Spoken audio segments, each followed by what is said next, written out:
Hi everyone, I'm back, and this time I am streaming the Silent Hill play novel. It should be interesting. I haven't played this in years, and the last time I played it, it was with a printout of the translation from GameFAQs, and I was playing through the Japanese version. So this will actually be very nice to see the actual text on the screen. Let's tweet this out, and let me double check that my thing is recording.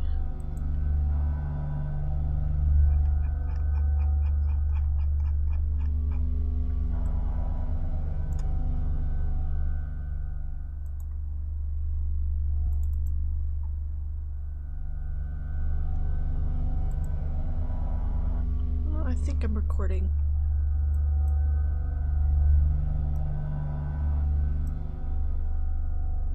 Yeah, okay.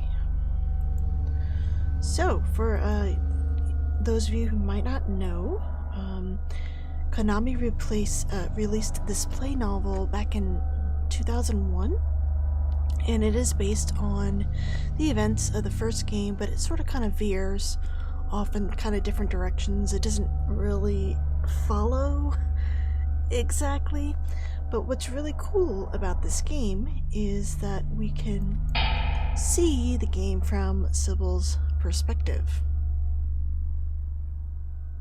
So I thought maybe the first scenario I would do would be a Cybil. So, and this has actually been made by the Silent Hill superfan Gyromancy. They took the translation that was available on like GameFAQs, and then they made this PC version of the play novel, which is really cool.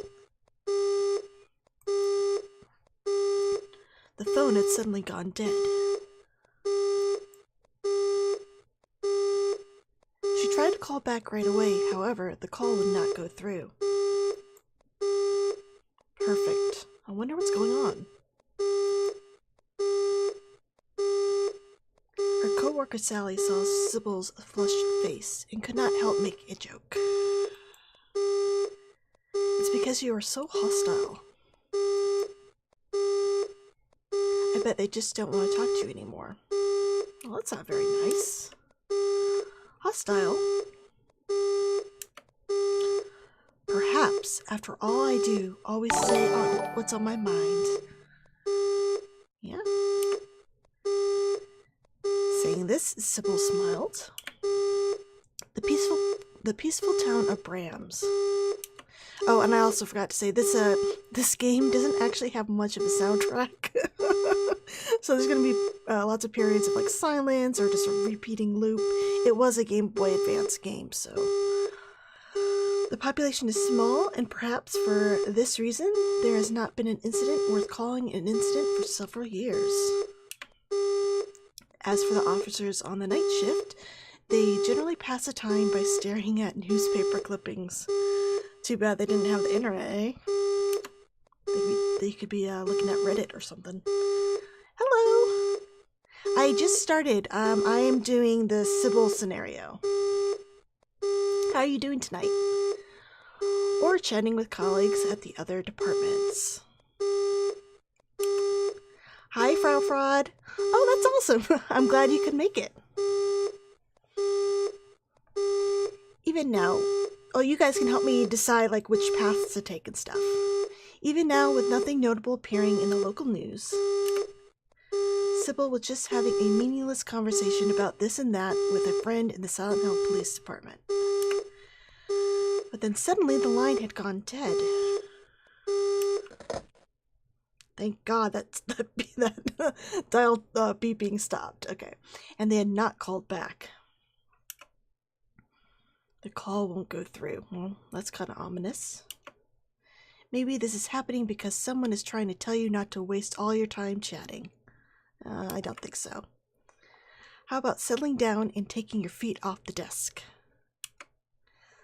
Cybil does not care for Sally's big sister-like attitude. All right, we got a picture this time.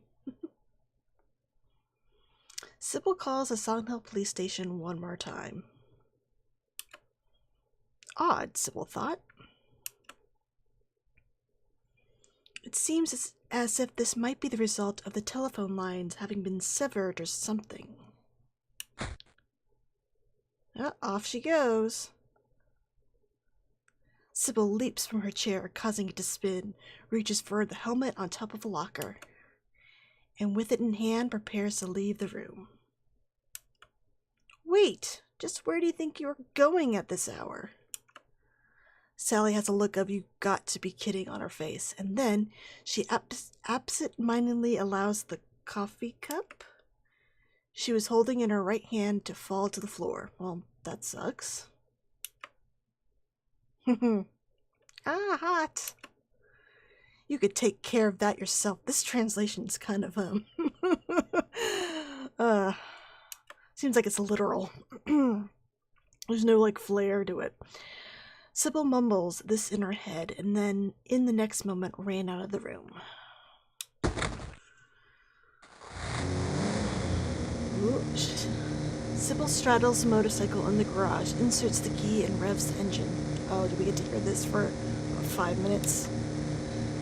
The sound of the exhaust resonates in the small space. She pulls out onto the road and increases her speed as she's bathed from head to toe in the uncomfortably warm wind. Well, that's gonna change pretty soon. Starlight falls upon her from the clear starlit sky. Okay. It doesn't look like the weather could have been... Oh, sorry. It doesn't look like the weather could have caused the problem with the phone lines. I know, but it's official. I don't think it's canon, though. Cybil tightly holds on to the handlebars and continues to increase her speed. At this hour, there should not be any other cars heading to Silent Hill. Well, why not? It's a resort town. I figured people would travel there at any hour to get to their vacation. The road has been lit in front and behind only by street lamps. Wow, Whitney, street lamps since she reached this mountain road. There is no sign of anyone in the area. Well, oh, I see somebody. It's Harry. However, after a while, she's able to see the taillights of a vehicle swaying far off in the darkness in front of her. Swaying? Is he drunk?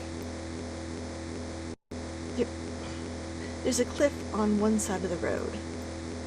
Whether they realize that or not, the vehicle is heading towards the same destination as Cybil at high speed. Yeah, he's late for his vacation. Normally, I would pull this guy over. Cybil mutters this, increases her speed, and catches up with the four-wheel drive Jeep in no time. And then she does a little head shake saying, you gotta slow down, buddy. As she passes it, Cybil glances inside the Jeep and, for a moment, quickly smiles and then blasts in front of it. Are you racing? Yeah, no. I was kind of surprised at her thought too about no one traveling to Silent Hill. The Jeep quickly becomes smaller and smaller in the side mirrors of her motorcycle. Uh-oh. And then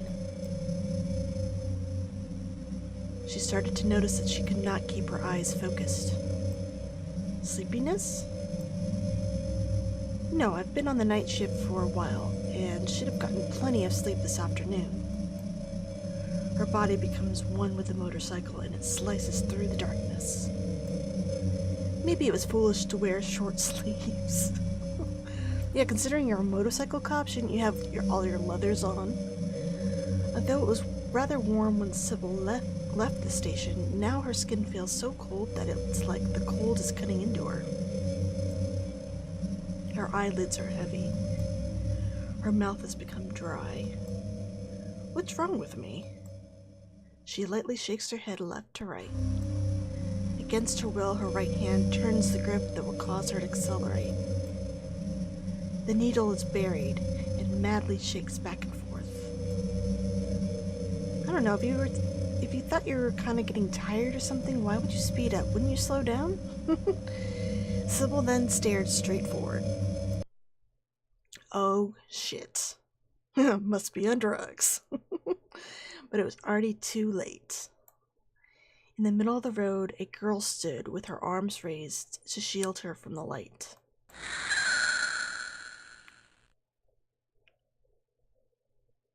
Cybil slammed on the brakes. The last thing she saw was a rapidly approaching rock wall on the side of the road. Hitta? That is not English. Hitta, onomatopoeia for feeling of cold. Wouldn't you translate as like brrr or something like that? Okay. Something cold is touching Sybil's cheek. Cybil slowly opens her eyes. Where am I? She's not yet able to stand up. I know, it's like I'm watching a fan sub or something.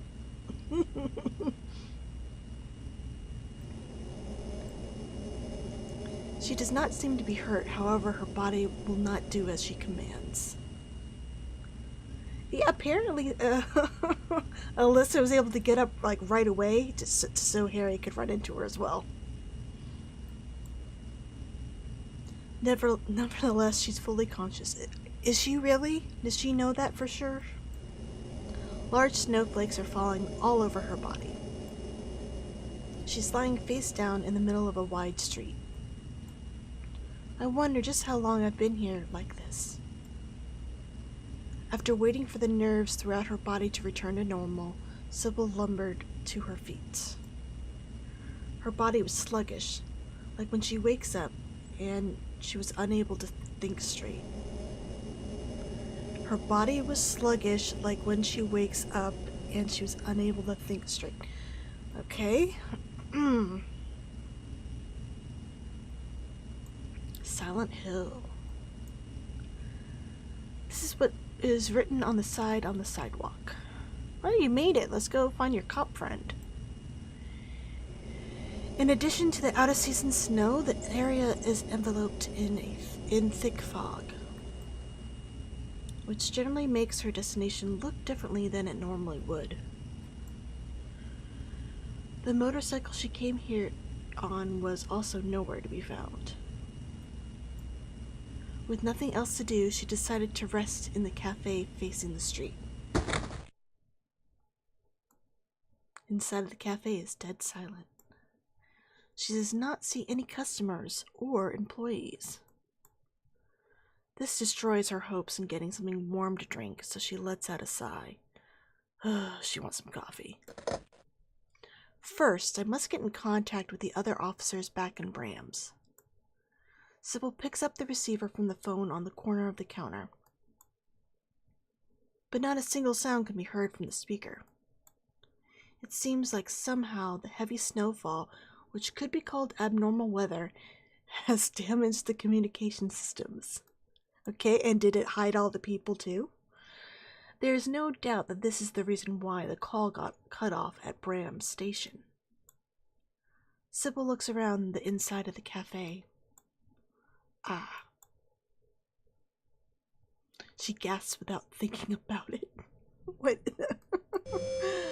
Oh look, it's Harry. We might, don't say that too soon, we might, a little bit later. She can see a man lying down on one of the long bench seats lined up along the windows. Hey, it's missing the Portishead posters. That's a shame. A customer? No, this place isn't open. Well, you came in here, She moves near him and looks down at his sleeping face. His face is twisting in agony as if he's having a frightening dream. I know what he's dreaming about. Little kids stabbing him in the crotch. Cybil hesitates. Alright. Should we wait for him to wake up or wake him up? I'm for waking him up, but I want to see what you guys want to do.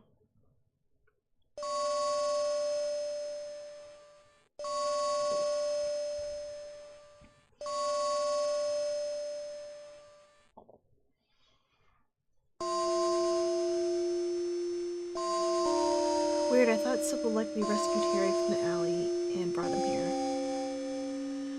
Yeah, so did I. The way she was like waiting for him to wake up. Okay, so you're for waking him up too? Alright, let's do it.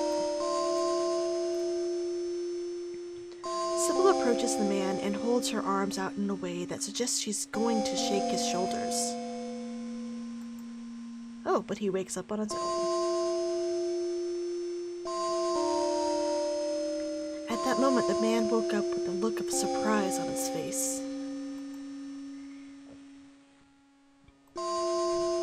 He shook his body in a way to brush Cybil's hands away and then stared at her. Human? Are you human? Yeah? Cybil makes an effort to compose herself and then sits down on a nearby chair. Of course I am. Were you having a bad dream or something? The man finally regains his composure as well, and then he adjusts his position on the bench seat.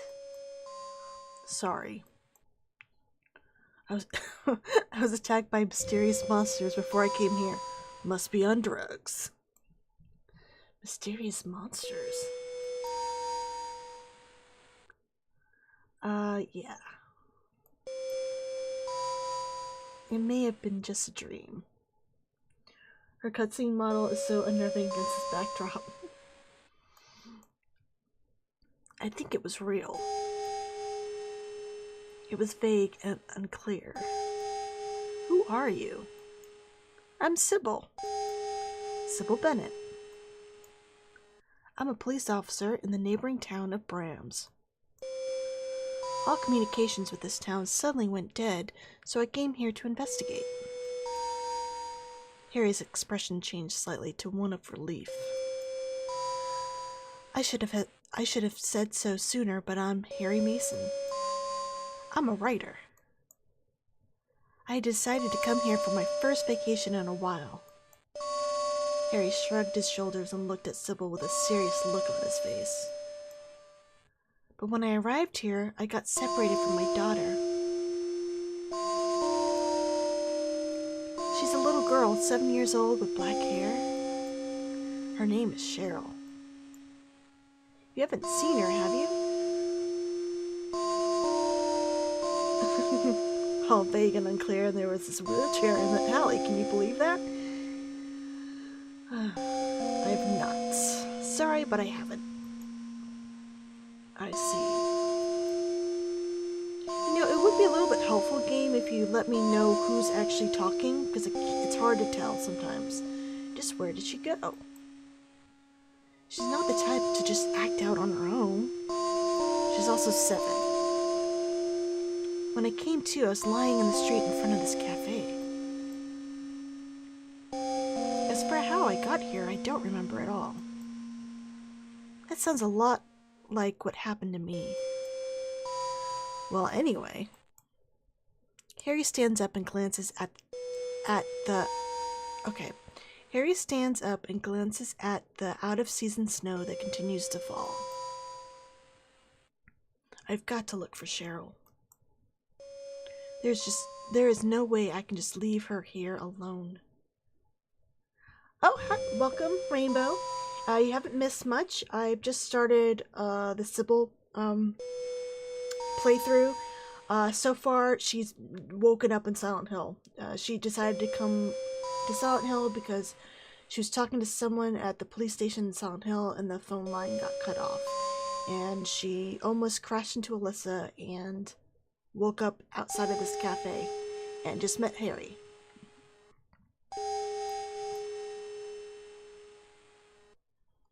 I see. Well, I'll give you this then. Why? Why are you giving him your gun? You never know what might happen under these circumstances. Don't you need the gun? If you feel threatened, then pull the trigger without hesitating. She gives Harry a handgun loaded with live ammunition. But will you be alright? Harry asks worriedly. Why can't you guys just stick together, like team up? I mean, that's what I would do, would stick with the person I know was alive. I'm not like the average girls around here. She pulled the I'm not like other girls. Is she a cool girl? I've undergone the proper training. I know, be like, fend for yourself, Harry. You can have my nightstick. Cybil placed her hand on the exit door, but then she turned and faced Harry again. Harry, don't go shooting me by mistake or anything, or I'll haunt you the rest of your life. I haven't had any training on how to stop bullets. Are you sure you're not in the Matrix? Maybe you can stop them like Neo. She smiled after saying this, opened the door of the cafe, and headed out into the thick fog, weaponless. Cybil's hardcore, she has more than one. Not in this game, she doesn't. Cybil looks back and sees the cafe has disappeared in the fog. How far did she walk? Like, how fast did she walk away? Did she take like 2 giant leaps and it's gone? Having lost her motorcycle, Cybil can only wander around on... Having lost her motorcycle, Cybil can only wander about on foot and alone in the eerie town. It's too quiet. There's no sense of anyone at all.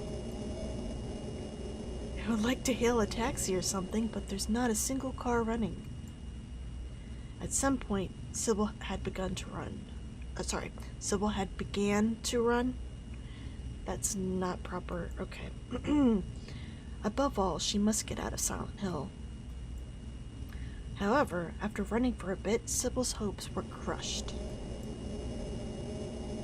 She came across one of those chasms. All the roads leading out of town were cut off, and it was as if the entire town was floating in the air. There was no way for anyone to enter the town.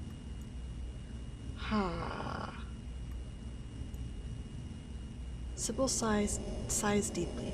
That was a sigh. When you go, sigh. She then decides to try going back the way she came. Maybe that's like a Japanese way of denoting a sigh sound. But it's just like, ha! Like, ha ha! After running for a bit, she comes to another steep valley like before. It's wide and impedes her passage.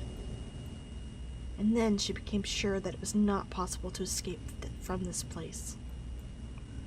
Cybil felt like a bird in a cage as she walked apathetically and aimlessly through the falling snow.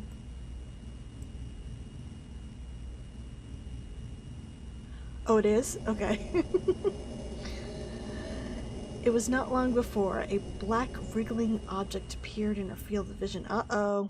Are you regretting giving Harry your gun yet? What is that? From off in the fog, the four-legged thing moved at a slow pace as it gradually closed the distance between it and her.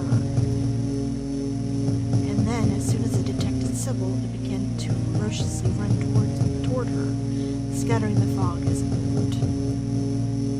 The monster. Alright, do you want the monster to attack Cybil or run away? Maybe it was just so intimidated by her badassery, it was like, goodbye.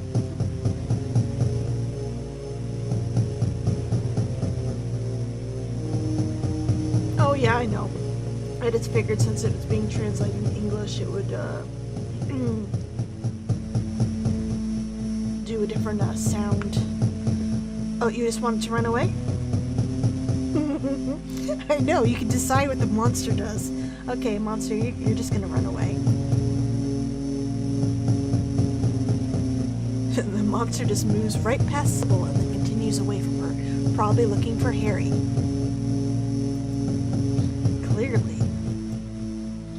Clearly it's headed somewhere with some purpose. Okay. What? Various concerns run through the back of Cybil's mind. Instinctively, she begins to chase out. Why? Why are we chasing the monster? we were going to avoid an encounter, and now you're just going to go headlong into it? You're not very smart, Cybil.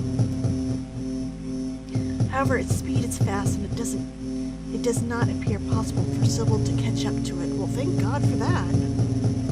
I don't have a gun. Additionally, the thick curtain of fog is also making her pursuit difficult.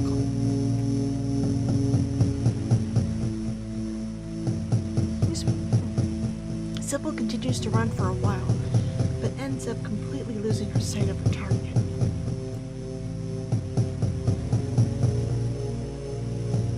She stops and leans against an antique lamppost and presses on her chest. She waits as the time between her continuous white breaths gradually increases and then begins walking again. Cybil. She calms herself down or is overcome with hopelessness. I would vote she calms herself down because I think B would probably end the game. Let's see. I think I have the... Yeah, I don't want to end the game.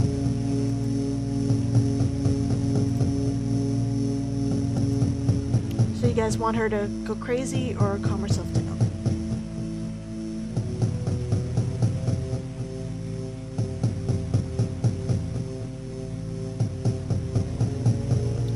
Alright. Calms yourself down. Being unable to escape from Silent Hill, Cybil then worried about what she should do next. Since all the people had vanished, she could not even talk to anyone about what's happening here. Well, you could have stuck with Harry, and then you could have a conversation with him while you search for her daughter. Didn't really think that through. I should look for the police station. Good plan. Even if the person I was talking on the phone with earlier isn't there, I might be able to get some other information there. She has visited this town many times. Following the thread of her memory, she begins walking along the complicated intersecting streets.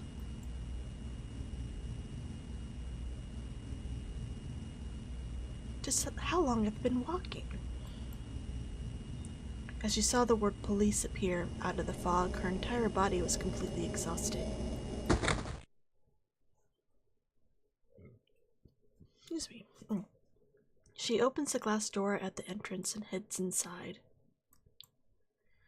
As she does this, she sees that no one is here, which is just as she had expected. The lack of any sounds is painful to her ears. After she walked around the reception area for a bit, she moved towards a room that the door had been left open for. The plate beside the door says meeting room. Compared to the same room at the Bram station, this one is quite small. She looked around the room. Ah. The phone is off the hook. Someone is here. You guys want her to talk to somebody or notice the phone's off the hook?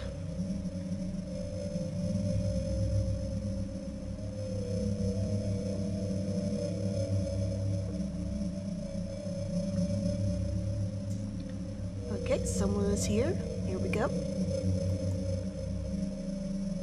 Cybil senses someone. Somewhere in this small room. It's gonna be underneath the lined up tables. Is it Dahlia? Behind the folding chairs. Cybil cautiously checked all the places that someone could hide in, but it does not appear that anyone is here. Well, that's a letdown. The faded ceiling fan is blowing air down towards Cybil. That might have been what made her so sure someone was here, or perhaps it was just her imagination. She is uneasy. She wants to talk to someone, to anyone.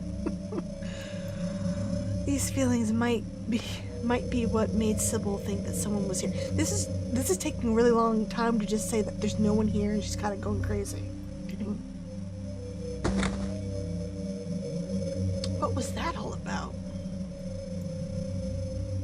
Cybil left the police station.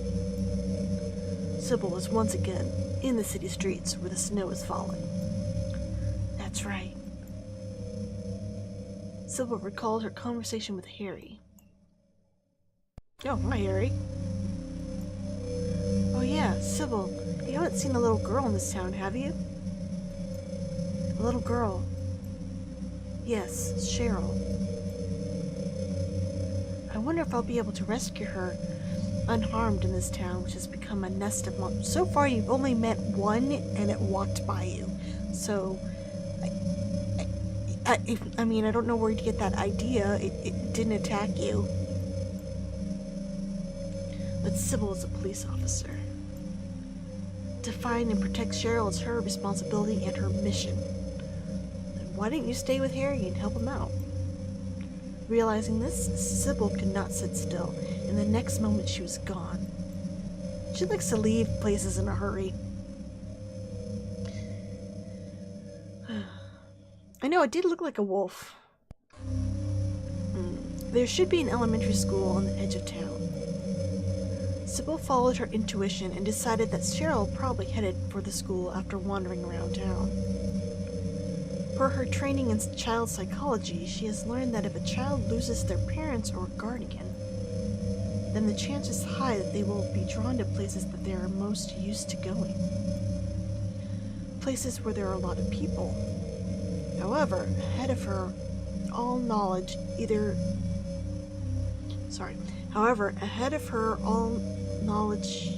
either a bit instinctively or due to a sense similar to that of a memory coming back, as a weird sentence. She believes somewhere within her heart that Cheryl was probably at the elementary school. So she had a hunch, a gut feeling.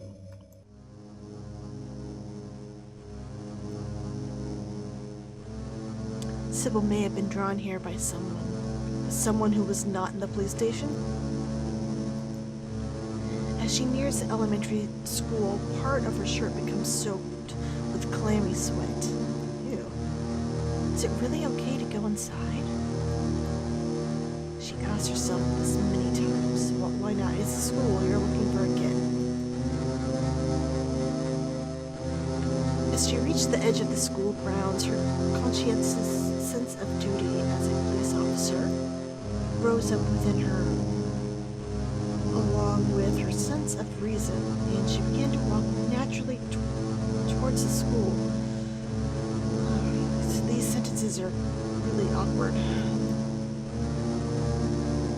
It is now too late for her to turn back. She readies herself, and then using both hands, she pushes the door in front of her open with all her strength.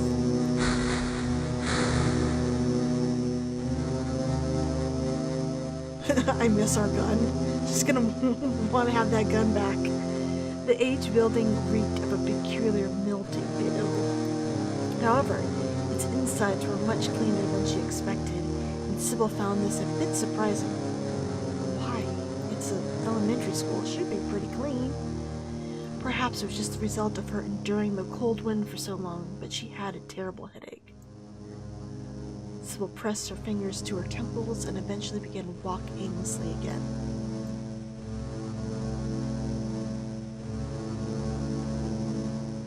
Cybil opened a door leading into a long hallway. She looked through the glass windows placed in the doors of the classrooms while slowly walking. There was no sign of Cheryl. The courtyard is to her right. The landscaping is very nice and has been well cared for. The snow has become sleet. Ew, that sucks. It does not look like it will accumulate. In the back of the courtyard is an old feeling clock tower. However, Cybil's not particularly interested in it. Doesn't she want to open Time's door? I wonder how Harry is doing. Well, he should be wandering around the school this time, shouldn't he? I wonder if the gun I gave him is coming in handy. If I cannot meet with Harry after I find Cheryl, then it will be meaningless. We should have made plans to rendezvous somewhere. Cybil thought this, but at this point nothing could be done. At any rate, there was her horrible headache. Not yet. It seems like we're just in the fog world.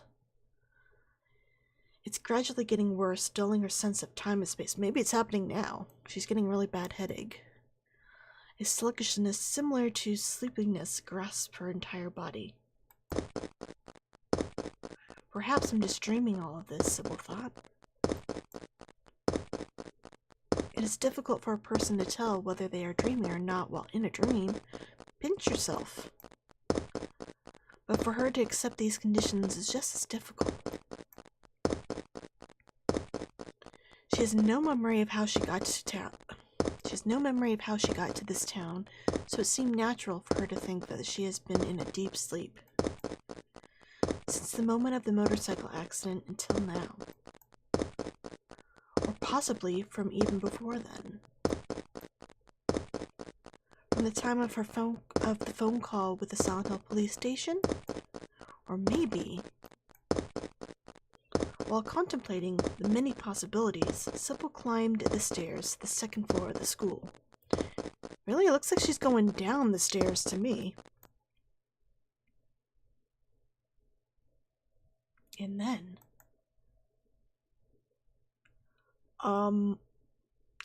heard a melody being played on a piano or heard the scream of a little girl.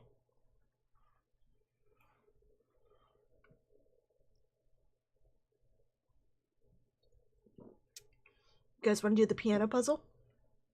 Oh, no, you want to see if it's Cheryl? Fraud. Rambro.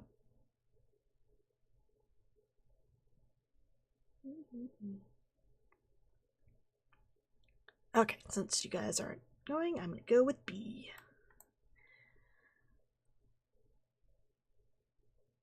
Suddenly, Cybil heard the scream of a little girl from in front of her. I like the scary option. What? A nervous look ran across Cybil's face. Cheryl? A scream? That could mean... However, there was also a feeling of relief deep inside Cybil's heart. The presence of another human who's dying. Someone else who could sympathize with her about this isolated world. Man, she's very melancholy and she does not seem like the Cybil in the game. Cybil begins to run. It doesn't matter to whose voice that was, and she runs down the long hallway praying that they are okay. And as she approached a certain room, Cybil noticed something. Okay, a figure of a person or something at her feet.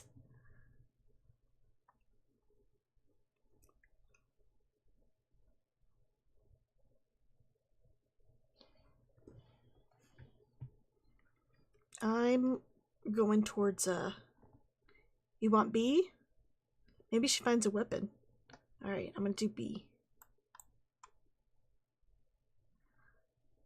Something is tangling and twisting around Cybil's feet. No, that does not sound like it's a weapon. It feels slippery and has bound Cybil's feet like a long piece of tape. She falls down and lands hard on her butt. What is this? Through her boots, she could feel a jelly-like substance moving up. Oh, I do not like this. Moving up her body. It's accompanied by a horrible smell that makes her want to vomit. Gah!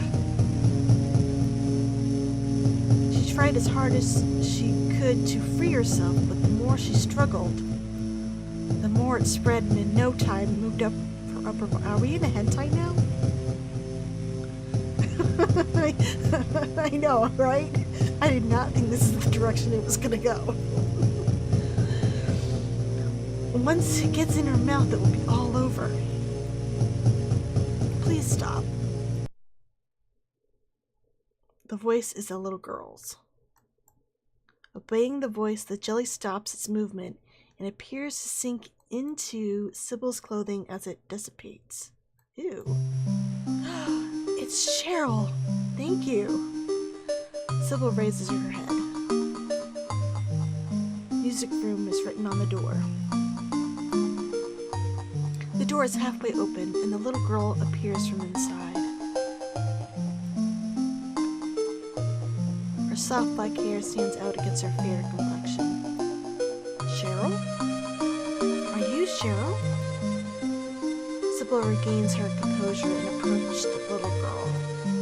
She kneeled and softly placed her hands on the girl's shoulders, and the girl nodded.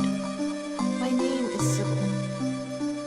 Your daddy is looking for you. If we don't hurry back to him, your daddy is braving danger running around this town. You also saw that monster just now, didn't you? If we don't get out of here soon, then we will also be in danger. Cheryl shakes her head back and forth to say no. Cybil does not understand what Cheryl means, but continues anyway. I will protect you. She just saved you. I think she'll protect you, Cybil. Let's go to your daddy. It's my duty to take you to him. Cybil says this, takes Cheryl's hand in hers, and they begin to run down the hallway.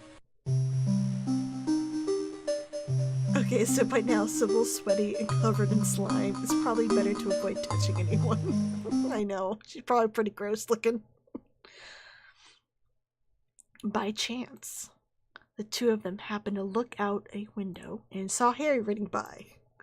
That's... From where they are, the visible courtyard has become completely enveloped in darkness. Oh no, otherworld time. For it to become night so soon. For a moment, Cybil could not believe her eyes, but then she was only able to worry about whether she'd be able to meet Harry. The two of them walked down the pitch-black hallway. Oh, I guess she doesn't have a flashlight. Because of the difference in their strides, their footsteps overlap as they echo. At the moment they approached the entrance of the school grounds, Cheryl spoke directly for the first time. I don't want to leave here. I don't want to see my daddy? Don't say that, Cheryl! If we meet, there will be sadness. You should go back, ma'am. Cybil stopped walking and spoke while just staring at Cheryl. It's your daddy. There's no reason that it would be sad for you to see him. If you stay here, then you might get hurt or worse. Things would then be truly sad. Saying that, Cybil begins walking again. After a bit, she stops and adds, It's miss, not ma'am. And then the two of them left the school. Well, Cheryl didn't put up much of a fight. Oh, it's not all rested and stuff, so maybe it's not the other world. Just what time is it now? Cybil curses the fact that she forgot her watch at the Bram station. Why didn't you take a look at the clock tower? It is probably late at night. She no longer feels a headache or sleepiness from just before. Holding Cheryl's cold hand, Cybil focuses her mind on locating Harry. She figured that Harry was no longer in the cafe, but wonders if maybe he left a memo or something there for her. Compared to Harry, Cybil should know the geography of Silent Hill better because of her profession. But hey, Harry has a map. However, because of the darkness and thick fog that limit her field of vision, she's in a situation in which it is difficult to know even her current position. She had encountered a strange monster on the way to the school, so now she did not have much confidence in being able to find her way back to the cafe Okay. The sky began to get light while Cybil walked and contemplated the route to the cafe. This made her think that perhaps time is rapidly passing in this town alone. Although the fog was present as ever to decrease visibility, she could see a lot better now. Hey, we made it! And then, before she knew it, the cafe was right in front of her. Something isn't right. Cybil feels a sense of discord within her. However, her feet continued on, as if guided by strong power, to the inside of the cafe. Ooh! An air screamer. Cybil led Cheryl through the entrance of the cafe. The inside of the cafe had been ravaged. The glass windows facing the street were broken and several tables were knocked on their sides. So Cybil could not move further in. Oh my god. I wonder if Harry is alright. A red pool of liquid reflects vividly in Sybil's eyes. While Sybil's not a very good cop, her motorcycle is busted, she gave her gun away, almost got eaten by a slime, and left her watch at the station. She was so much cooler than the original. Yep, she was. She's all calm and stuff while Harry was freaking out. Not in this one. A red pool of liquid reflects vividly in Sybil's eyes. She prayed that it was not Harry's blood. Is this Chris's blood? Harry, it's me. It's Cybil. You know, the cafe isn't that big. I found Cheryl. If you're here, then please come out. There's no answer. Cybil had begun to step forward, but then gasped with just what is this? The corpse of a brown-colored monster that Cybil has never seen before lies in the center of the pool of red liquid. Several shells were scattered about, which meant that Harry probably had a battle here. Since Harry was no longer here, she guessed that he defeated this monster and then left to search for Cheryl. Is he hurt? Cybil began to search the area, cautiously moved towards the monster.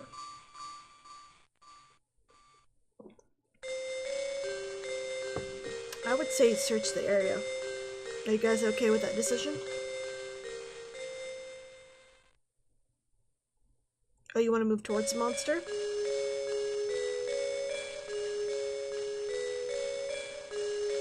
Okay, let's go towards it. Maybe it'll come back to life.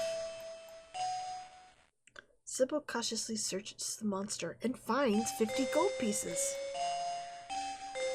There's no doubt about it. The bullets lodged inside the monster's body were the ones loaded into the handgun she had given Harry. Normally, these should have gone all the way through. The bullets told a tale about the endurance and hardness of the monster. The bullets scattered about on the floor supported this, as they gave Cybil the feeling that they had just hit the hard skin of the monster and then bounced off. Other than this, there did not appear to be anything else out of the ordinary. Well, your daddy's not here. Let's look someplace else. Whoop! Let's keep going. Cybil took Cheryl's hand, and without a word, they rushed into the snowy street once again. Ooh. I guess Harry just beat the elementary school. A church bell is ringing. The bell rings forcefully, almost as if it had been waiting for them to leave the cafe. There are still other people here. Sybil's eyes glittered. This might be Harry's way of telling me where he is. Hey, that's good. That's a good hypothesis there.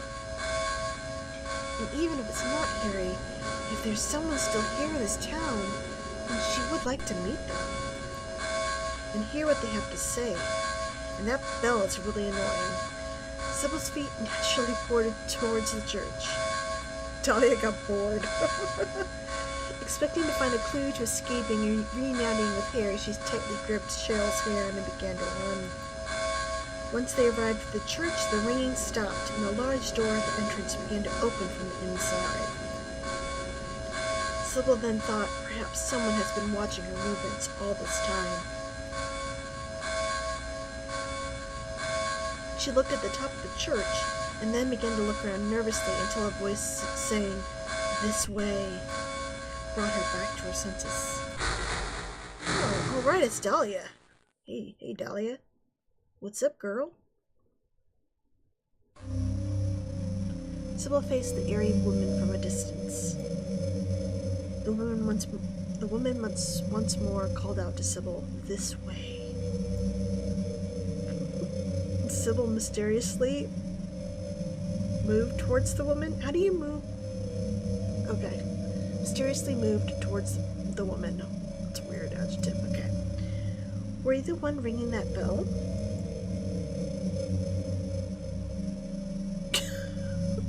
Coo. I'm hopping for a chuckle. Alright. The woman's face suddenly twisted and she began to laugh loudly. Ha ha ha! She saw Cybil's perplexed expression, but then thought nothing of it and just waved her hand left and right in front of Cybil's face. You know, it does look like a pitchfork. I've been waiting for you. You have come just as I expected. I thought you were waiting for Harry. Cybil cocked her head to the side. Do you live here? The woman nodded and then looked at Cheryl. You have done well to come here. You know, don't you? That it was my doing that caused... And you were hesitant to come alone, weren't you? But in the end, I was able to meet you.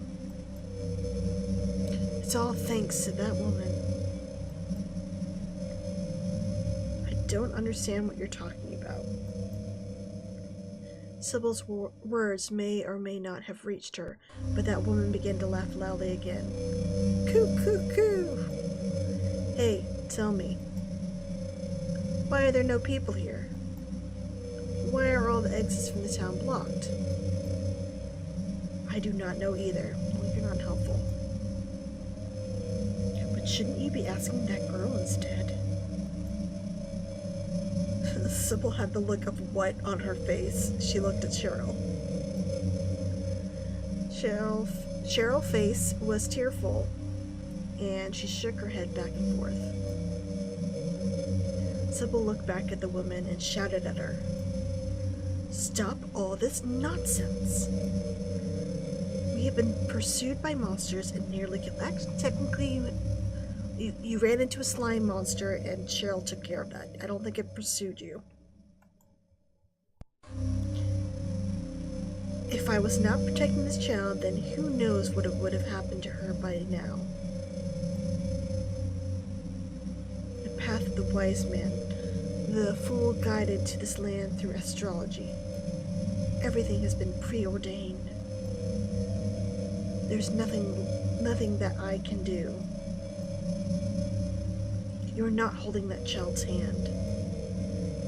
That child is holding yours.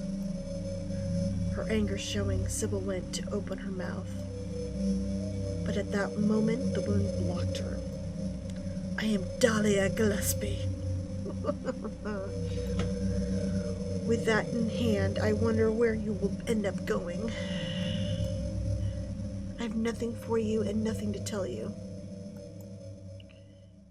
You must escape from the demon's grasp as soon as possible.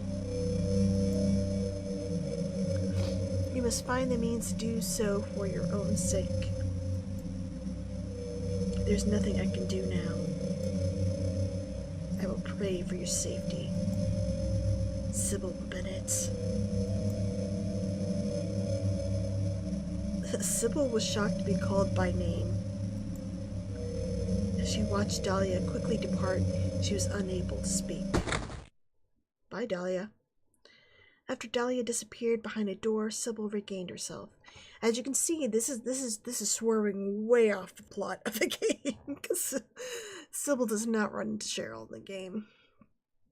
We're in uncharted territory, guys.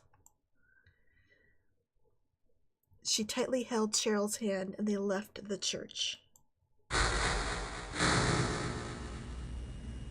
Right after they left the church, Cheryl began to speak. Hey, miss. I'm fine by myself now. This is not my first time coming here, and I've met that lady we just saw before. Cybil stops in surprise. What do you mean? I have a place that I want to go, but I can only go alone. If you are with me, I won't be able to go, and then something terrible is sure to happen. Something terrible? Why? Your daddy is looking for you. Until I get you back to your daddy, I cannot leave your side. You're wrong. My daddy must not find me. Someone is waiting for me in our special place. In order to meet that person, Cybil let out a short sigh. She snaps and scolds Cheryl. She kindly admonishes Cheryl. So do you want to be mean or nice? I want to be nice.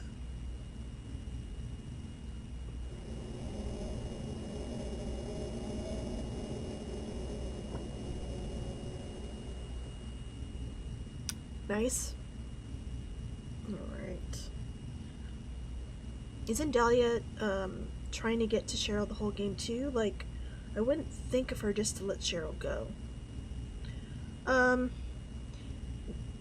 No, she's technically trying to get her hands on Alyssa, who broke free of the binding spell once Cheryl came back to town.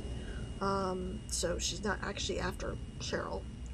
As far as I knew, as soon as they crossed the town limits, Cheryl and Alyssa became one again, and that's what allowed Alyssa to break free from the binding spell that the cult put her under.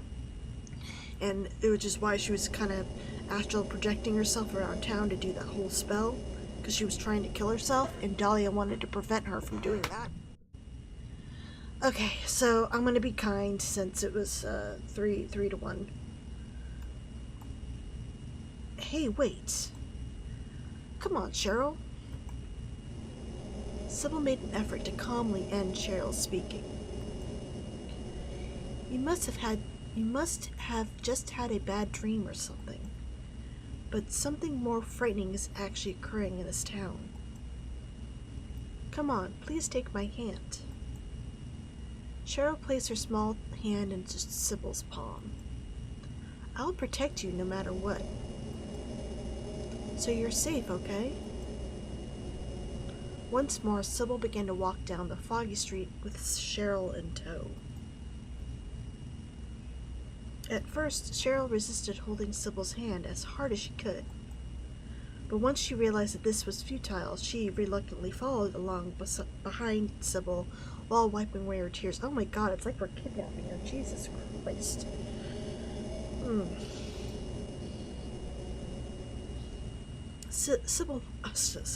Cheryl muttered something so it could not be heard. Is she gonna kill me? Let's go. And goodbye. Is this what Cheryl's supposed to say? Okay, A or B.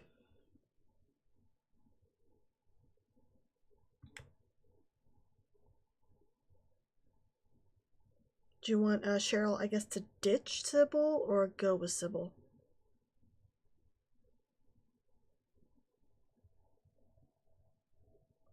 Goodbye. Alright, let's hit goodbye.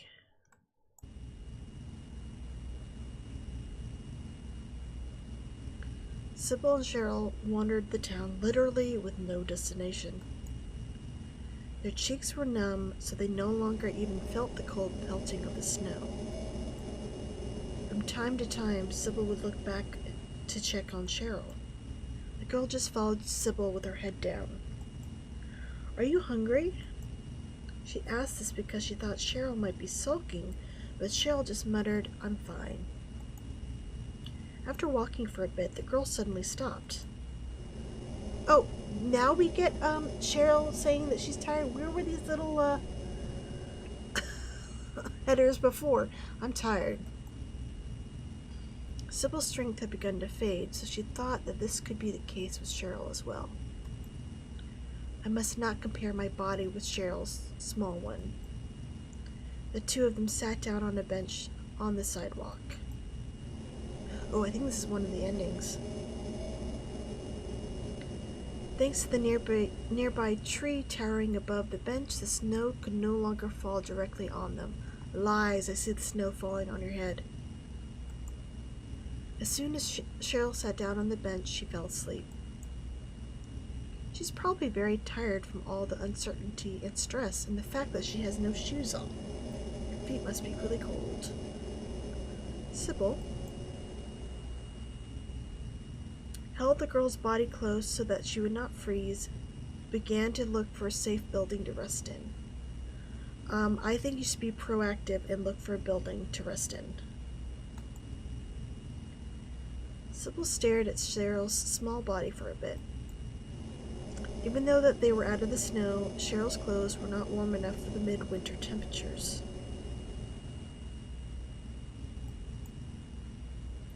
Well, it would certainly be more helpful, because sometimes I don't know who's saying what. If unlucky, then she might be deprived of even her life.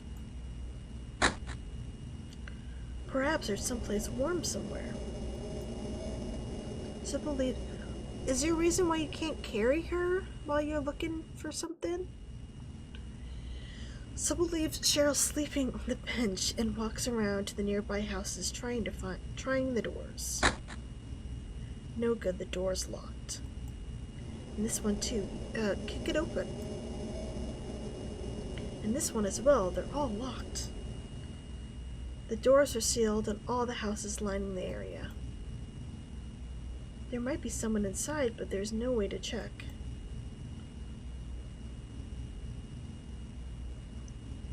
After walking for a while, Cybil discovers a garage door that's partially open. Isn't that the antique shop? Like, that's the sign, isn't it? The inside cannot be said to be warm, but it's probably better than that bench. Cybil quickly returns to Cheryl. Is she dead? Okay. Cheryl is sleeping on the bench just as she was before. Cheryl, please get up. You'll catch cold out here. I found a good place. Let's go there. She lightly tries shaking Cheryl's body. There's no reaction. Cheryl? Impossible. Cybil places her right hand on Cheryl's chest. Impossible. Impossible. This cannot be. Oh, did she really die? Oh no, Cheryl's heart is not beating. And also, her small body has no warmth at all. This cannot be. In such a short time. I don't know, you were wandering around a long time. Why?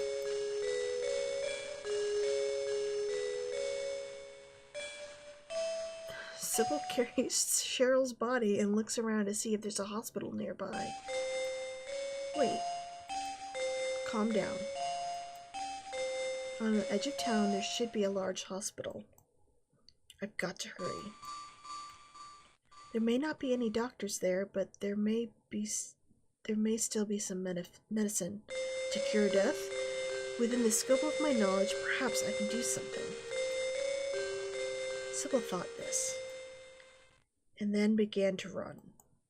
However, as soon as she began to run, Cybil felt something wrong with her own body. It was very sudden, and she felt a pain that she could not understand.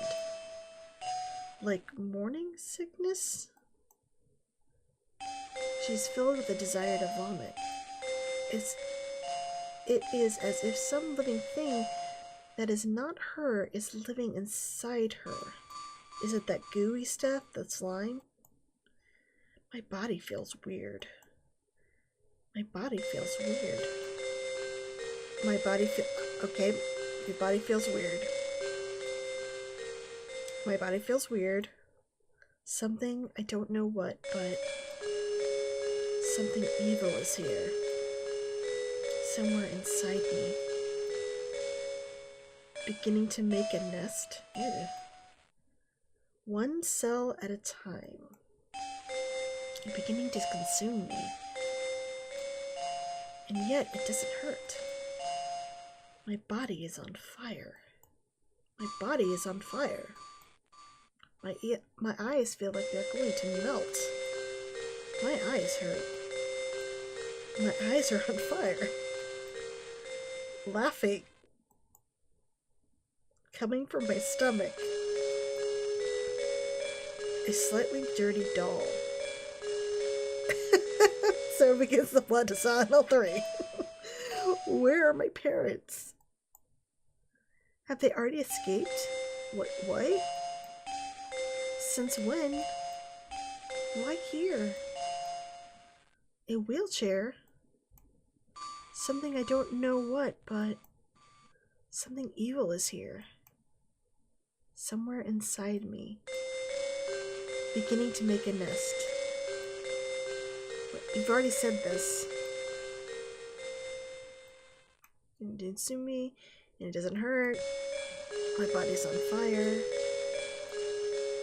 My body's on fire. It looks like fire is going to shoot from my eyes. My eyes hurt. My eyes are on fire. And there's a doll now. Okay. Laughing. Haha. Coming from my stomach. No, it's not stuck. A slightly dirty doll. It's just bad writing. Where are my parents? Have they already escaped? Oh, maybe it is like repeating.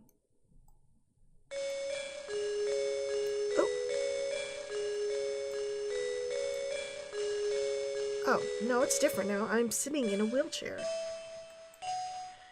A roar. The dark sky. Something is spinning. Oh, hey, Harry. He's come to me. That man's name is... He said it was Harry. Yeah, I found Cheryl, but she died on the bench. I'm really sorry, dude.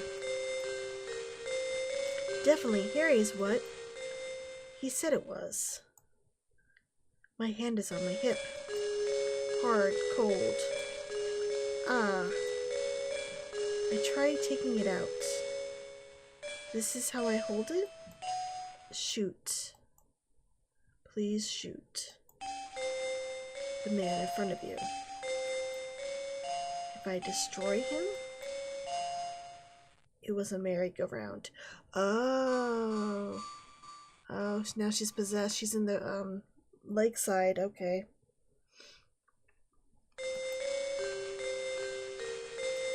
If I thought that many eyes were watching, haha. If I pull the trigger, something seems to have torn the man's flesh. Wait, please wait. I must not shoot that man. In this world, he's my only friend. Kill me.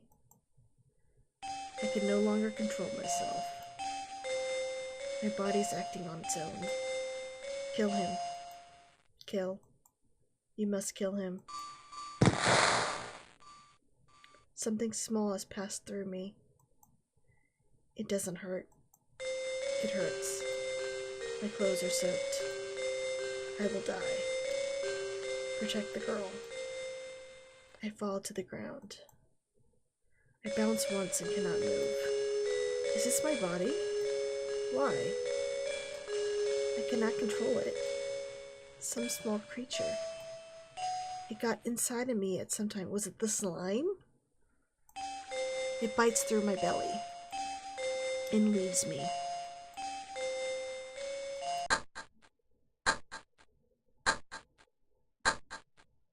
In my fading consciousness, I can see Harry shaking me. Harry has stopped moving. He looks at me and weeps. Then he begins to move towards something off in the distance that looks like a dimly shining girl. I am okay. I can still move. The thing that came out of me is heading for its next target. And I know who that will be.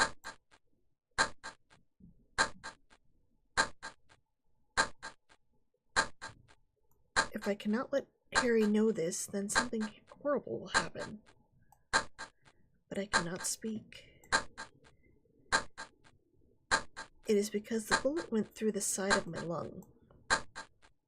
So I cannot put any power into my voice. Harry has begun to run. Harry has began to run. I am not yet dead, but he thinks that I am. Even if I must crawl, I must move on. Cheryl is in danger. Cheryl is dead. I must get there first. Harry will get here. Harry will get there soon enough. But I must get there before then, and I must stop him. Why? Cybil somehow manages to stand up, but staggers and falls back down onto the floor. However, she decides to summon the last of her strength in order to save the girl that she was moving with for a bit, Cheryl. She stands up again, and her entire body is beset with severe pain. But Cybil does not fall down. She presses her left hand to her chest and begins to walk with great effort. She follows the trail of the evil creature that came out of her and escapes. From the amusement park through the open door of a garage dump. Where is she going? A long staircase to the basement. Oh, is she going to nowhere? Just where does it lead to? She rests her hand on the wall and from time to time squats down where she is standing, as she continues forward via her strong will.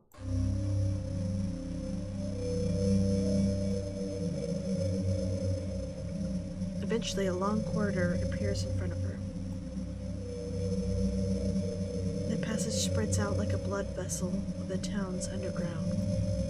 Who could have made this? Am I being led somewhere? How is your lungs not filling with blood? It's too late. My legs are unsteady and color is disappearing from my view. A monochrome underground passage. And from time to time, a storm of mixed noise.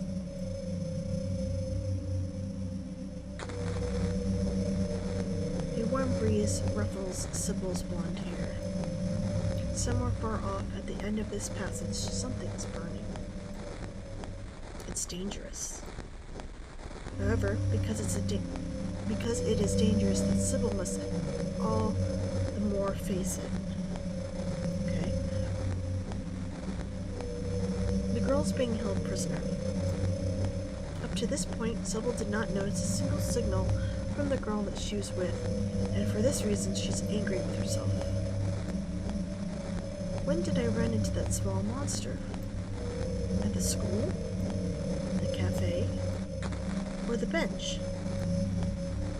I tried to kill Harry. What of the unseen force that tried to make me stop him?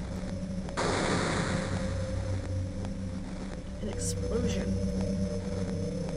Light flashes from the front. And at the same time, her cheeks become covered in heat. It is close. Not far now. Something is happening. The door at the end of the passage is slightly open. If I can get in there...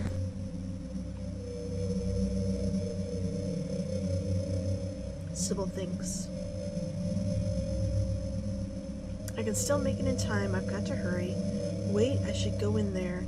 Things will happen as they will. I vote for A. What do you guys want?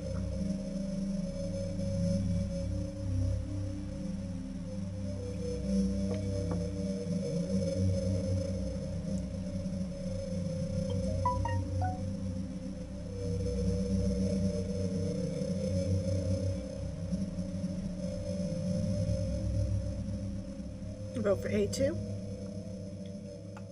Okay. I can still make it in time. Someone is here. I sense them. I have made it here. I can still make it in time. Cybil collapses. With just only a bit further to go, Cybil realizes that she's not breathing. The oxygen is. Instead, her skin is burned to ash by the flames. Okay. Cybil crawls. She continues to crawl, and then when she finally reaches the door, a man is in the center of the room. An unfamiliar girl is passing something to Harry. The scene fills Cybil's eyes. Harry holds something dearly at his chest. It is a baby. Harry holds it as if it's his own. Or maybe he's thinking of it as Cheryl. He smiles a bit. It's a mistake. Perhaps Cybil was the only one to realize this? He must not accept that baby. It will go on forever. With the spinning of the world in time, baby represents the beginning. It is a devil. Look into its eyes and you can tell.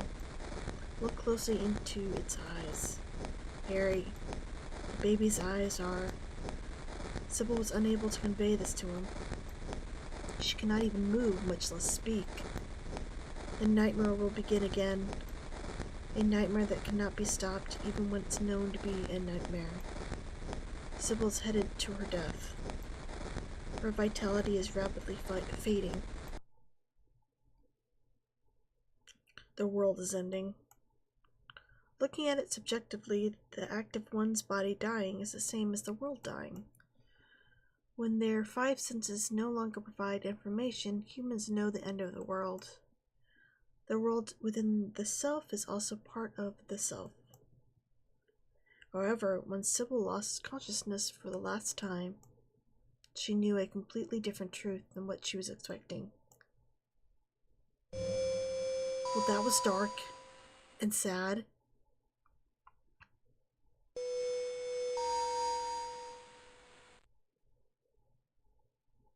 Now, who was the writer?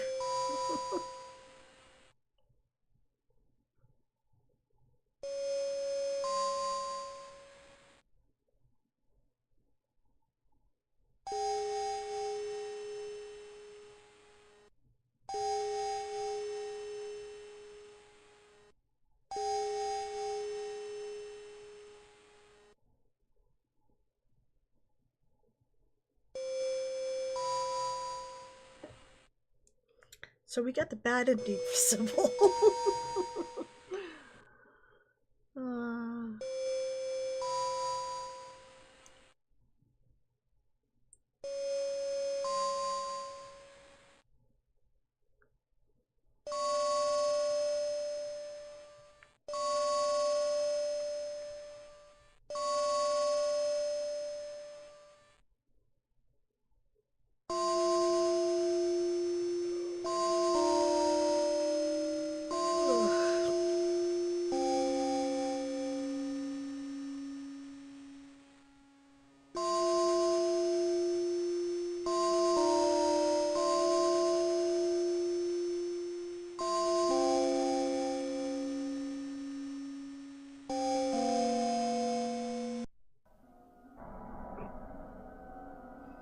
Okay.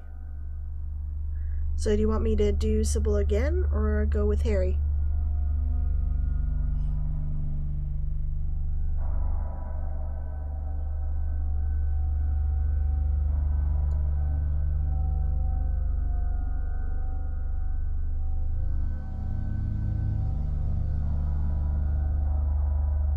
You know, it's at least somewhat of a decent ending. I remember it could end with you just entering a room and the door closed and that's it.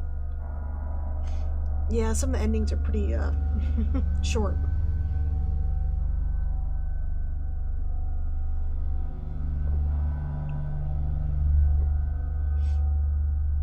So you guys want to try Cybil again? Or try Harry? And see how different it is from the game.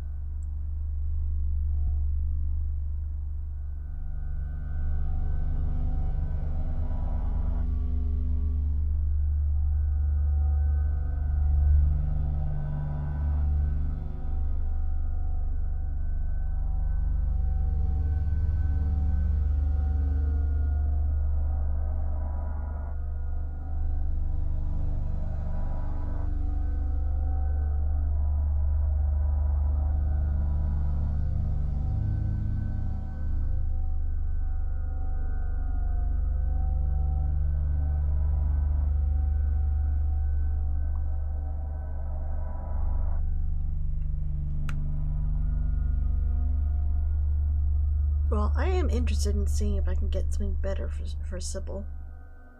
So I'm gonna go ahead and start. And I know I could skip forward some stuff.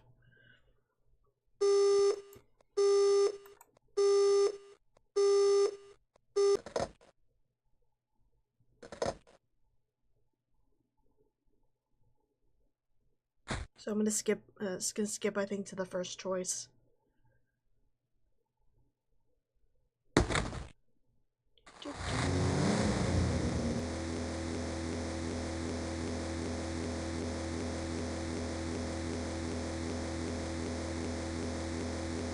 I gotta say, this is a nice feature.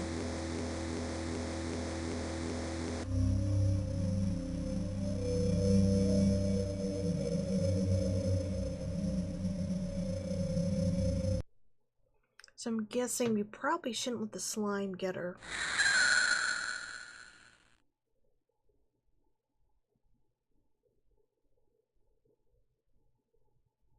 And maybe we should try looking at the phone.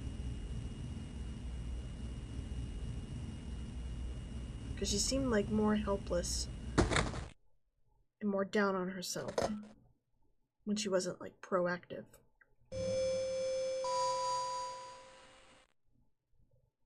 All right. Let's wake him up. Oh. Save, I guess.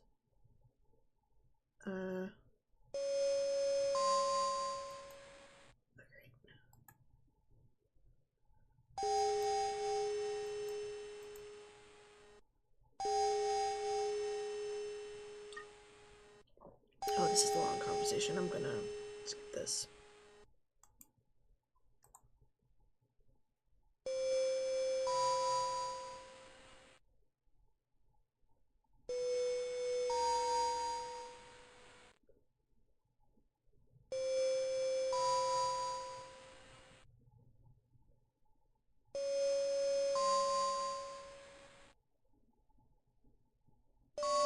Give me your gun. Alright. I wish there could be a choice where I could say, you don't get my gun. Alright. Ooh, I should have the monster attacker.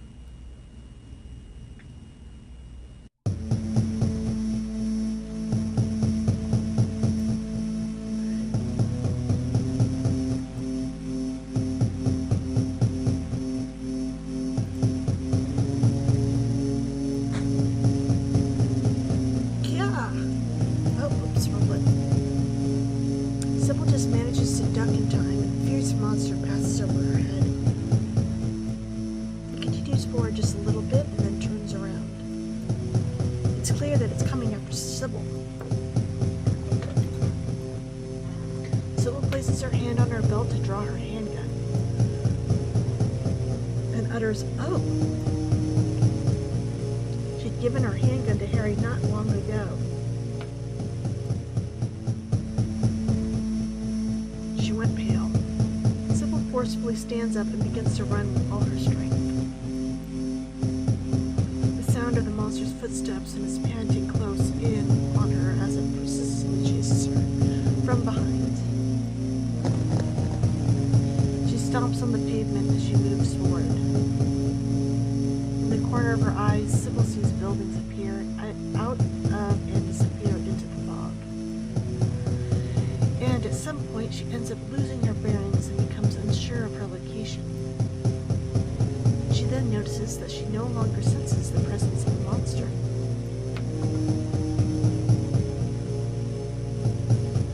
She stops and leans against an antique lamppost and presses her chest.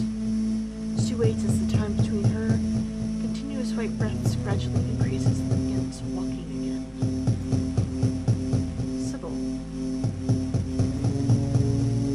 I'm gonna calm down. Being unable to escape from Silent Hill, Cybil then worried about what she should do next. As all the people have vanished, she cannot even talk to anyone about what is happening here. I should look for the police station. Even if the person I was talking on the phone with earlier isn't there, I might be able to get some other information there. She's visited this town many times. Following the thread of her memory, she begins walking the complicated intersecting streets. Just how long have I been walking? As she saw the word police appear out of the fog, her entire body was completely exhausted. Women's glass door. Yep, we're in the meeting room.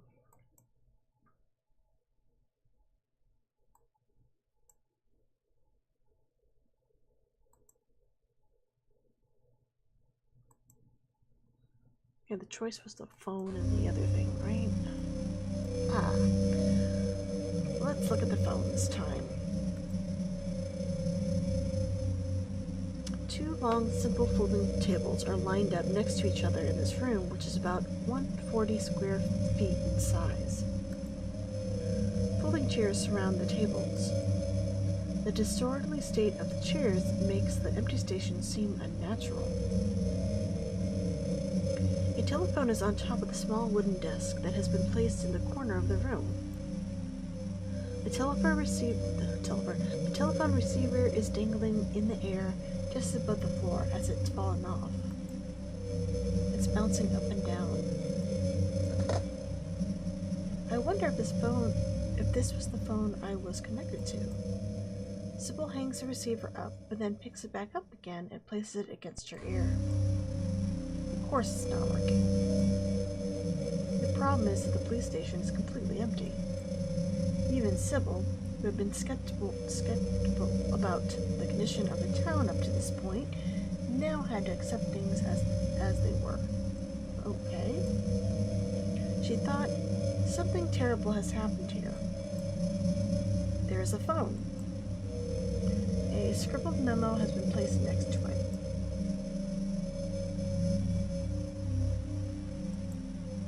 "382647. Okay. That's not actually a phone number. But okay. You're missing a digit. I think in the original game you actually had to input the number.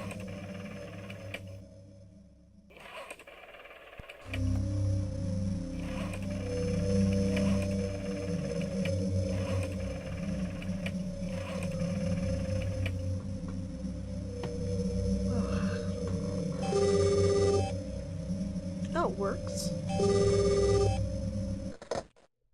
Thought the phone didn't work earlier. Dad? Cybil hastily repositions the telephone receiver. Daddy? Cheryl. This is Cheryl, right? I'm looking for you. Can you hear me? Dad, help me. The telephone is muddled, so Cybil cannot hear it very clearly. Cheryl, I'm coming to help you now. Tell me where you are. In the elementary school. The phone went dead. What was that all about? Cybil left the police station. Cybil is once again in the city streets where the snow is falling. That's right. Cybil recalled her conversation with Harry. Oh yeah, Cybil, you haven't seen a little girl in this town, have you? A little girl? Yes, Cheryl. I wonder if I'll be able to rescue her unharmed in this town, which has become a nest of monsters. But Cybil is a police officer. To find and protect Cheryl is her responsibility and her mission. Realizing this, Cybil could not sit still, and in the next moment she was gone. Alright, I guess we're going back to the school. Yeah, we know. Yep. We saw this before. Yeah, to the school.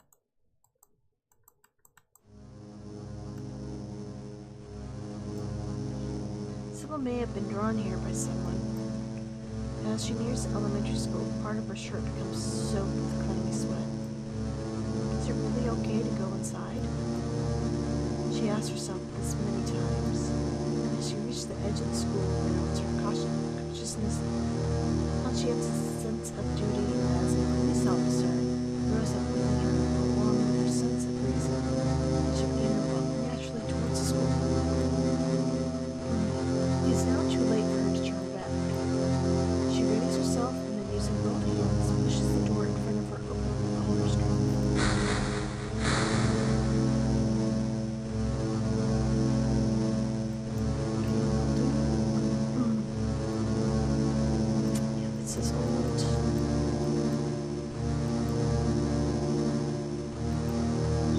She doesn't see like a enemy in here.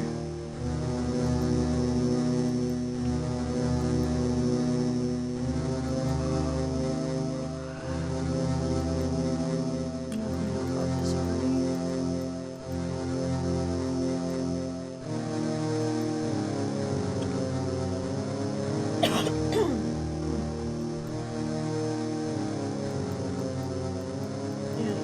Yeah. Okay.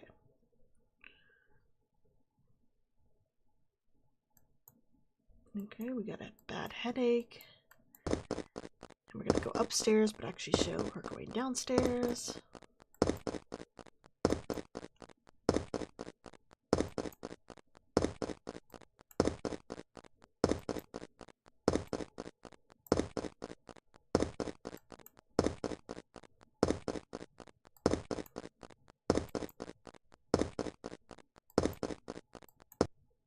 Okay, this time I'm not looking at the floor. And then...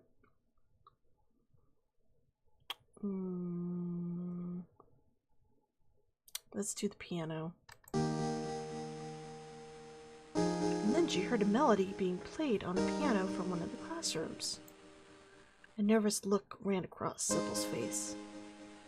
And at the same time, she felt relief. As if being drawn by the sound of the piano, Cybil cautiously moved toward the room that the music was coming from. While feeling along the wall with her hand, music room. That is what is written on the door.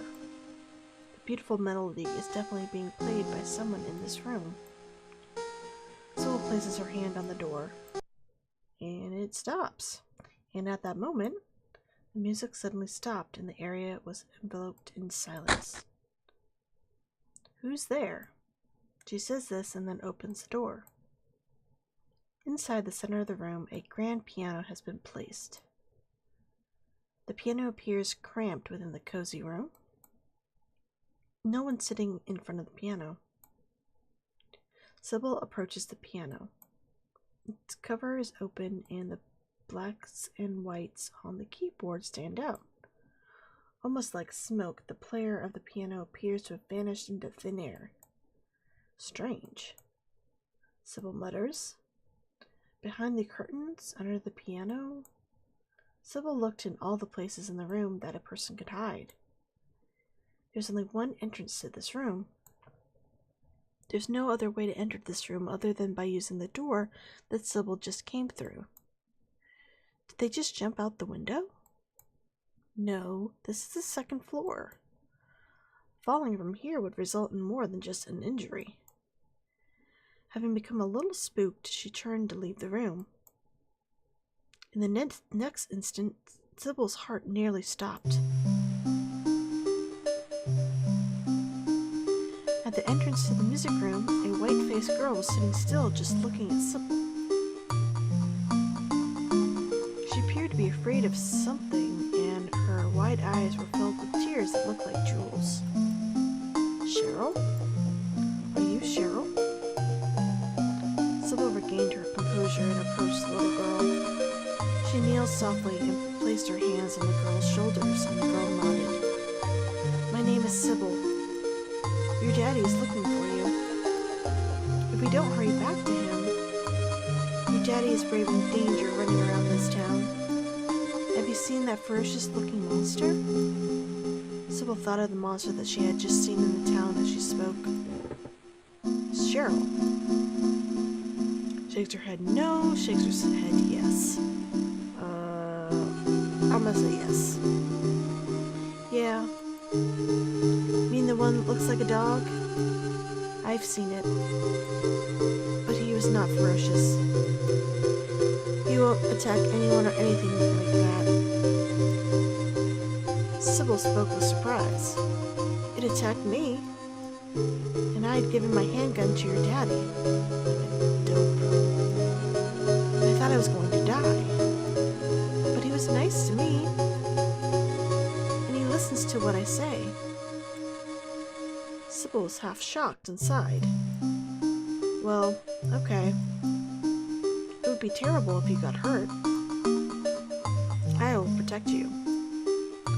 Let's go to your daddy. It is my duty to take you to him. Saying this, Cybil takes Cheryl's hand in hers and they leave the music room. By chance, the two of them happen to look out a window.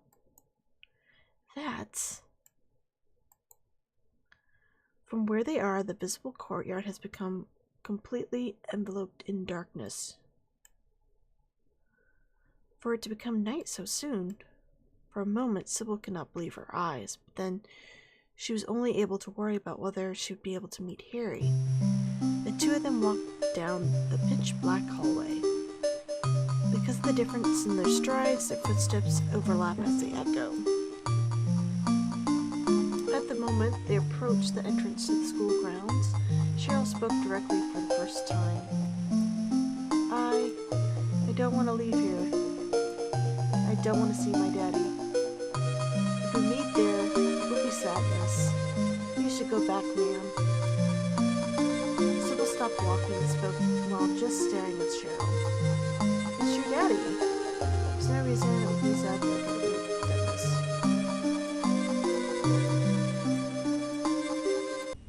Okay, they're outside.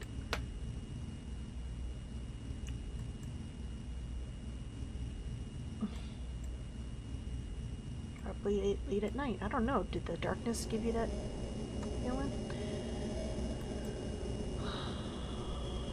Alright.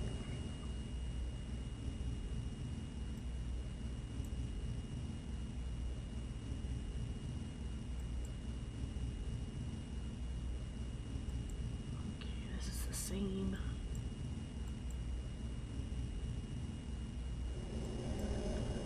I didn't have much confidence being able to find her way back to the cafe. The sky began to get light while Cybil walked and contemplated the route to the cafe.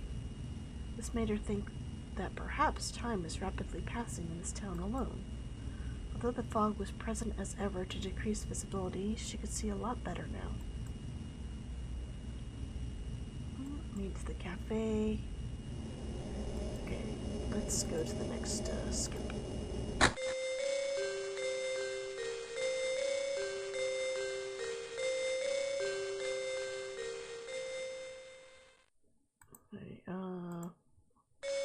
Let's search. Thinking that perhaps there was a memo, Cybil began her search with the counter. However, it did not appear to be anything there. Maybe Harry left here in a hurry after being attacked by the monster. Sybil looked at Cheryl. With the bloody scene in front of her, Cheryl was surprisingly calm. From time to time, she looked out at the window as if she were concerned about something. Well, your daddy is not here. Let's look somewhere else. Sybil took Cheryl's hand, and without a word, they rushed out into the snowy street once again.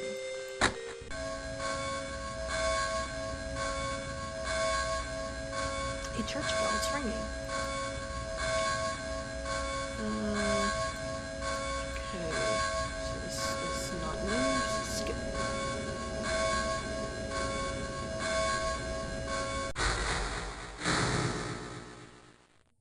And we got Dahlia again. Oh. Oh. Okay, this is the same.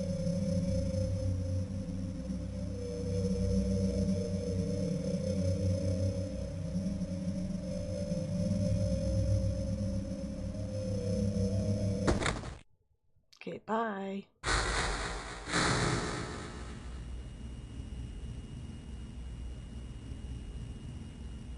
Alright, let's yell at her this time. Just stop it and be quiet. Sybil snapped at Cheryl. A child like you should not be left alone in a dangerous town like this. Please do not be so difficult. I am a police officer. It's my job to return you to your daddy. Please understand. Once more, Sybil began to walk down the foggy street with Cheryl in tow. At first, Cheryl resisted holding Sybil's hand as hard as she could, but once she realized that this was futile, she reluctantly followed along behind Sybil, while wiping away her tears. Cheryl muttered something so that it could be not heard.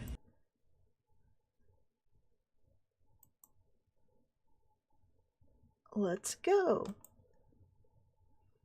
After walking for a bit, the two of them started to notice the murmuring of water that had begun to interfere with their conversation. Ah. Cheryl stopped walking.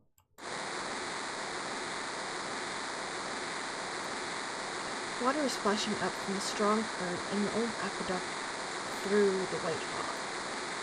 Due to the bad weather, the water level had risen up to the fortified concrete embankment.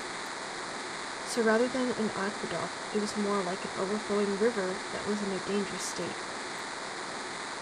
What's that? A girl is drowning or a boy is drowning? I believe the boy is supposed to be Andy from the spring scenario. That was the downloadable content for this game back in the day, but all of it's been pretty much lost. I believe that if we see a girl, it would be Alyssa.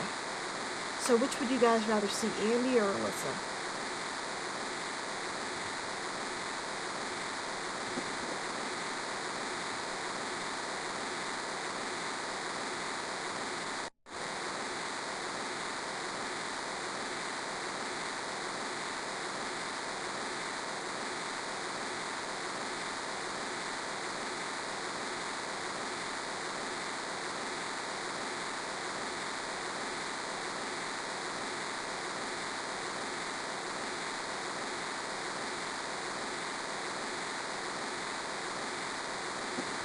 I'm not sure how long the delay is, but I'm gonna do Andy.